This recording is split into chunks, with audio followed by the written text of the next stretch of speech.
Hey everyone, Sycra here, and in today's composition lesson, I'm going to be covering negative space and positive space.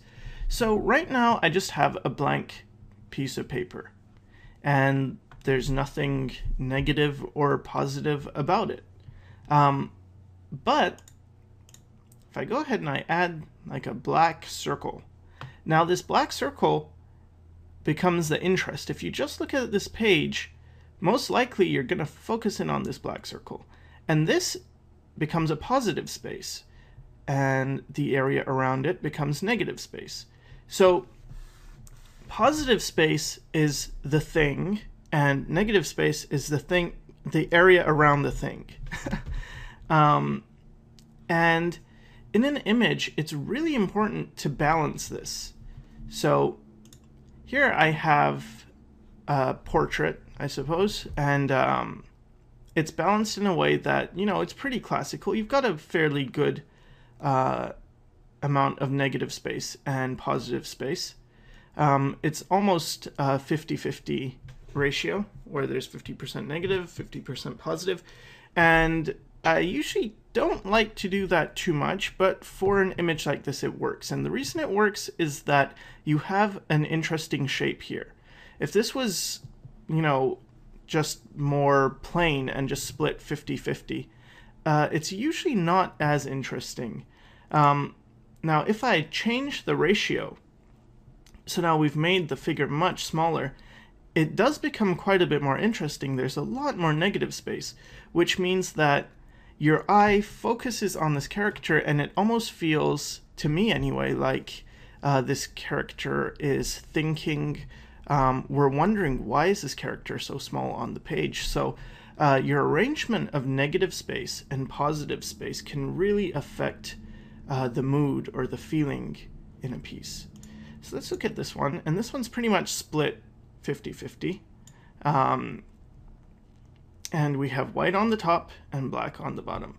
Now, in this case, there's not really a description of what's positive and what's negative. But usually, if we just look at this as an abstract image, we tend to think of the black as the positive space.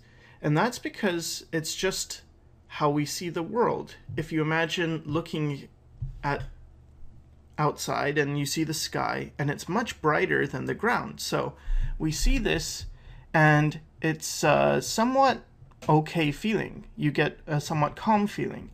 But now if I reverse this, and we have the black on the top and the white on the bottom, it completely changes it. It's almost an unsettling feeling, as if something's falling down or something's heavy or it's going to crush you. And that's because, again, we see the white and we assume it's the sky, and then we see the black and it becomes a positive shape, and it seems to be heavy, again, when you compare it to this one, which seems somewhat okay, somewhat peaceful and calm. So understanding the psychology behind it can also change the feeling you get across through using negative space and positive space. Now here I have a composition where there's not much positive space, but there's a lot of negative space. Yet, even though there's much more negative space, we really focus, just like with that black circle in the middle of the page, we really focus on the positive space. And this is one way of making something important. So in this image, the most important thing that pops out right away is this hot air balloon, and then the city. And the reason is because this area is surrounded by negative space. It really has a lot of contrast. This is important as well, but there's more of it. There's more black here, and it's also cramped near the edge. So it doesn't grab as much attention as this hot air balloon. And here's another image. Now the difference is between these two is that this one has a lot of white and this one has a lot of black.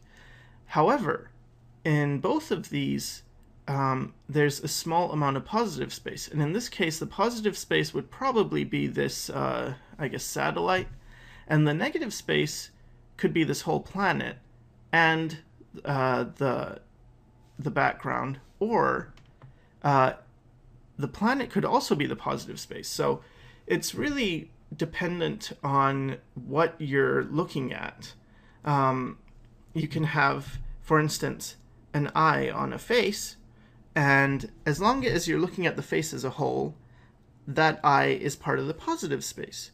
But let's say you zoom into that eye and you look at the white of the eye and then the pupil and the iris. Maybe the pupil and the iris are positive shapes against the white, which would then be a negative shape. So I think the most important thing to understand about negative shapes and negative space and positive space is how to balance them, how to create interesting compositions, how to use it to your advantage, how to understand, if you put a large amount of dark at the top of an image, it's going to give you a different feeling than if you have a large amount of dark on the bottom. If you have a smaller image on the page, it could be a lot more interesting than having a larger image. And it doesn't mean that it's not necessarily more interesting, but it's going to give you a different feel. So it is something important to consider. So in the next lesson, I'm going to be covering sedate, alert, and dynamic compositions and just how to achieve those. So I'll see you then, and thanks for watching.